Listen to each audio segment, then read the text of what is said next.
Il y avait au moins l'idée qu'on était privé de quelque chose qu'on allait retrouver. Maintenant que c'est là, je trouve qu'il y a quand même une tristesse. Il y en a, je pense, qui s'auto-confinent encore. On a perdu le sens de la liberté et je me demande même, est-ce qu'on l'a jamais eu? Ça m'a un peu surprise qu'on se laisse confiner. Je commence à me dire que si, peut-être que je deviens un peu collapsologue et survivaliste. Moi ça va, je peux pas me plaindre parce que j'ai une maison, je suis à l'aise, mes parents ils travaillent. Depuis le début, on bombarde de devoirs. Tous les jours on avait des emails, des messages. Par rapport au cours, par contre, ça a été compliqué. Parce que, en fait, j'ai des bonnes notes, mais j'ai l'habitude d'être encadrée, en fait. Parce que quand il y a un prof en face de moi, en fait, ça me donne envie de travailler. Mais quand j'étais chez moi... Je suis vraiment un fainéant, donc j'étais vraiment content de rester chez moi et de pouvoir m'amuser dans ma chambre.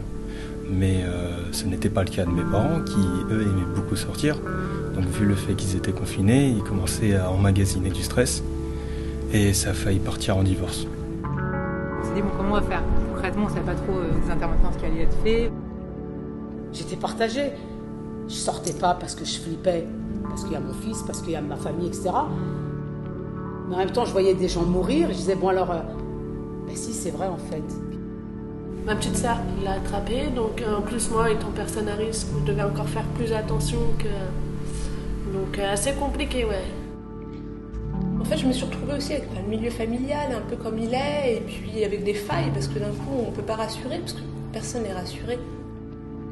Moi, je suis très très hypocondriaque, donc je suis étonnée d'avoir supporté cette période autant sans peur. Enfin, c'était pas rassurant d'acheter une baguette, c'était une mission. Parce que moi, j'avais peur de choper quelque chose, de le ramener à la maison en plus. Pour moi, je m'inquiétais pas. C'était plutôt quand je rentre de course ou comme ça que ma femme, elle l'attrape pas. J'ai très très mal vécu ce Covid. J'ai fait une grosse dépression là, mais j'ai du mal quand même à remonter la pente. J'ai vraiment du mal. Ça devient une nécessité d'aller vers plus de justice sociale et climatique. Là, avec le Covid, on s'est aperçu qu'il y avait la fracture numérique, mais avec toute la fracture éducative. J'avais tout ce qu'il me fallait pour le confinement. Parce que je pouvais dessiner, il y avait Netflix. Une famille qui ne vit de rien, elle a dit tout va bien, on a des feutres. Moi, ça m'inquiète beaucoup, ces corps qui se fuient.